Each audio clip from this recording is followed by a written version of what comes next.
Hello, and thank you for joining us at Expecting Answers, the video blog that answers all your questions about surrogacy and egg donation. My name is Ron again. Here with me is Victoria Gelfand. She is a law expert. She has a law firm here in Israel, and she's a real pioneer in this industry. Victoria, would you like to tell us a bit about your background? So I've been a lawyer for nearly 20 years. I have my law office from 2008, which specializes almost exclusively in fertility law, in surrogacy and egg donations.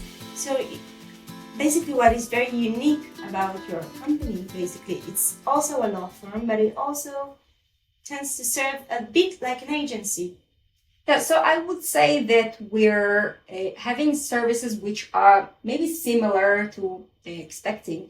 You have your digital platform that helps people navigate through the different choices and find their providers. We've been having that in an analog way. So couples or singles would come to us saying that they just want to start their journey. We would have a talk with them to understand their interests and needs, because different people have different interests and needs. There are those who want to be financially cautious. Others want to work with only very proven providers who've been forever in the field, have the expertise, have the reputation, have a lot of surrogates to offer, or they work in specific areas which are the areas where they want to go to when they travel for birth, for example. And we've been then guiding them to smaller their choices, because people who just launch their journey, they usually become overwhelmed with vast amounts of information. Yeah.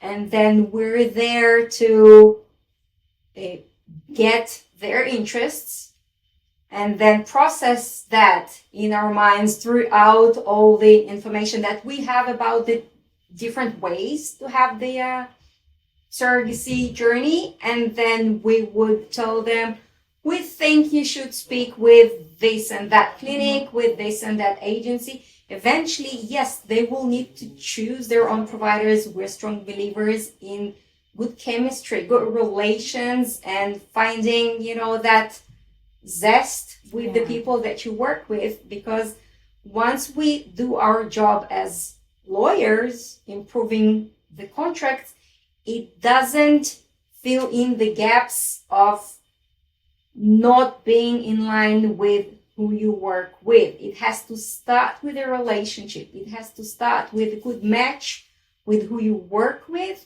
because no matter how perfect and legally strong your contract is, if you're not trusting your agency, if you don't believe the answers your clinic is giving you, if the services, how they see them, are not a good match to what you think you need, you will just have a rough journey. So we have to match them first before we work on their contracts. So basically you give them the legal support, but also, the professional support. The guidance. Yes.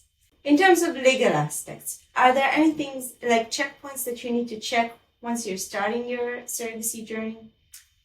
Well, I'd say first of all, if you want to try to minimize your financial pitfalls, those would be about the various guarantee plans or packages, because there are pros and cons in guarantee packages. Yeah. So then both from the clinics and the agencies, you should look into the different scenarios of what can go wrong in the journey and what you will do then according to their terms. So with agencies, those would be their rematch policies, because many agencies, they have their agency fee, so they will match you with the surrogate. But then what happens if you need to switch to another surrogate for whatever reasons, be it medical reasons, that she did not pass her screening, or she herself withdrew from the process, or she did not get pregnant. So if you need another surrogate to be located for you, some agencies would just charge you 100% of a new fee for the agency, and then it can be additional $20,000. Oh. Or others can charge less, but that's the level of what you're getting for what you pay for. Yeah, we see many parents, internet parents, that are looking for independent journeys. They're trying to save on costs, which obviously this is a very costly process, and we can understand that. What do you think about the independent matches? I think that specifically for non-American based intended parents, that could be something which is more than they can handle. It's not about how great you are at project managing or how good you are with speaking English. It's not about the language. It's a different mentality. It's a totally different way how things work, insurance-wise and screening and the fertility and the monitoring and how you have to handle, the puzzle that creates this big picture, because the intake of the surrogate, so for example, you find her on the internet.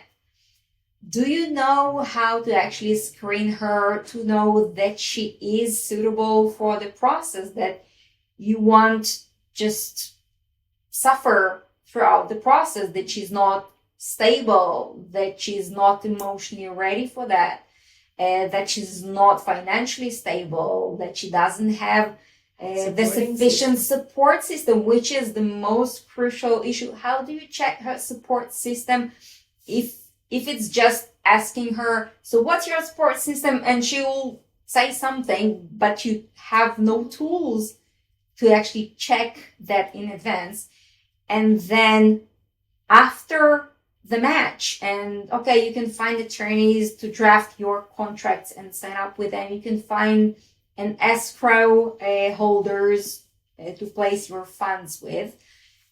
But then how to coordinate things with the fertility clinic and the escrow and the insurance and the billing and her obstetrician, and if they're not cooperative, and who do you submit the various expenses to, and where is the buffer between you and the surrogate, because you want to keep your relationship with the surrogate personal and nice and pleasant. So then where's your ability to just ask her to do specific things and expect her to do them? She may have the best intentions, but she's just forgetting things, and you don't feel comfortable enough to ask her for that.